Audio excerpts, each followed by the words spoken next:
നമ്മൾ ജിമ്മിലൊക്കെ വർക്കൗട്ട് ചെയ്യുന്നവരാണല്ലേ, ഭയങ്കര ഹാർഡ് വർക്ക് ചെയ്യുന്നവരുണ്ടാവും. അങ്ങനെയുള്ളവരെ സംബന്ധിച്ചിടത്തോളം ഏറ്റവും ഇമ്പോർട്ടൻ്റ് ആയിട്ടുള്ള ഒരു ബോഡി പാർട്ടാണ് ജോയിൻസ് എന്ന് പറയുന്നത്. കാരണം അവരുടെ ഒരു എഫിഷ്യൻസി ഏറ്റവും കൂടുതൽ അല്ലെങ്കിൽ പ്രൊഡക്റ്റീവ് ആക്കുന്ന ഒരു ഭാഗം എന്ന് വെച്ചാൽ അവരുടെ ജോയിൻസ് ആണ്. ഇപ്പം ഒന്ന് ആലോചിച്ച് നമ്മുടെ ജോയിൻസിനൊക്കെ എന്തെങ്കിലും പറ്റിയിട്ടുണ്ടെങ്കിൽ എന്തായിരിക്കും? പല കാര്യങ്ങളും നമ്മൾ മാറ്റി വെക്കുന്നത് ജോയിന്റ് പെയിൻസ് കാരണമാണ്. ഇപ്പോൾ ജിമ്മിൽ വർക്കൗട്ട് ചെയ്യാൻ പറ്റാതിരിക്കുക അല്ലെങ്കിൽ എക്സസൈസ് ചെയ്യാതിരിക്കുന്നതിൻ്റെ കാരണം നമ്മളെ ജോയിന്റ് പെയിൻസ് ആണ്. ഈ ജിമ്മിലൊക്കെ ഹെവി വർക്കൗട്ട് ചെയ്യുന്നവർക്ക് ഒരു ടിപ്പാണ് ഞാൻ പറയുന്നത്, മറ്റൊന്നുമല്ല.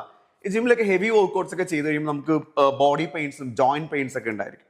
അപ്പോൾ അതിൽ ഈ വർക്കൗട്ട് ചെയ്തതിന് ശേഷം നമ്മുടെ ജോയിൻസിനെ പ്രൊട്ടക്ട് ചെയ്യാൻ വേണ്ടിയിട്ട് ജോയിൻസിലേക്കുള്ള ലൂബ്രിക്കേഷൻ നമ്മൾ എൻഷുർ ചെയ്യേണ്ടതുണ്ട്. കാരണം ആ ലൂബ്രിക്കേഷനാണ് നമ്മുടെ ജോയിൻസിന്റെ ഈസി ആൻഡ് ഫ്രീ ആയിട്ടുള്ള മൊമെന്റ്സ് നമുക്ക് എൻഷുർ ചെയ്ത് തരുന്നത്. ദെൻ അതുകൂടെ നമ്മുടെ ജോയിൻസിൽ ഓക്സിഡേറ്റീവ് സ്ട്രെസ് ഉണ്ടാവും. ആ ഓക്സിഡേറ്റീവ് സ്ട്രെസ് എന്ന് പറയുന്നത് ആന്റി ഓക്സിഡൻസ് കൊണ്ട് മാത്രമേ നമുക്ക് എന്ത് ചെയ്യാൻ പറ്റുള്ളൂ, റിമൂവ് ചെയ്യാൻ പറ്റുള്ളൂ. മറ്റൊന്ന് പറയുന്നത് ഇൻഫ്ലമേഷനാണ് ജോയിൻസിന്റെ.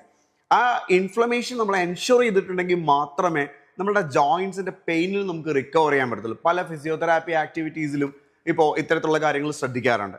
അങ്ങനെ ഇതെല്ലാം സാധ്യമാക്കുന്ന ഒരു പ്രൊഡക്റ്റാണ് നമ്മളുടെ krill oil എന്ന് പറയുന്നത്.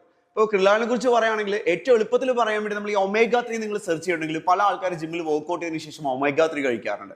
അങ്ങനെ omega-3 ഒരു ബെസ്റ്റ് omega-3 കണ്ടന്റ് ഒക്കെ ശ്രദ്ധിക്കുക അല്ലെങ്കിൽ സെർച്ച് ചെയ്യുന്ന ആൾക്കാരുണ്ടെങ്കിൽ എനിക്ക് നിങ്ങൾക്ക് സജസ്റ്റ് ചെയ്യാനുള്ള ബെസ്റ്റ് പ്രൊഡക്റ്റ് ആണ് krill oil എന്ന് പറയുന്നത്. ഫ്യൂച്ചർവേഴ്സിന്റെ Nutri.365 എന്ന് പറയുന്ന എവറിഡേ വെൽബീങ് എന്ന് പറയുന്ന ഒരു കാറ്റഗറിയിലാണ് ഈ പ്രൊഡക്റ്റ് നമ്മൾ ഇൻട്രൊഡ്യൂസ് ചെയ്തിരിക്കുന്നത്. ഇതിന്റെ ഡീറ്റെയിൽസ് നമുക്ക് അറിയാൻ വേണ്ടിയിട്ട് നമ്മുടെ വോഹോ എന്ന് പറയുന്ന ഒരു പ്ലാറ്റ്ഫോം നിങ്ങൾ സെർച്ച് ചെയ്തിട്ടുണ്ടെങ്കിൽ കാണാൻ സാധിക്കുന്നതായിരിക്കും.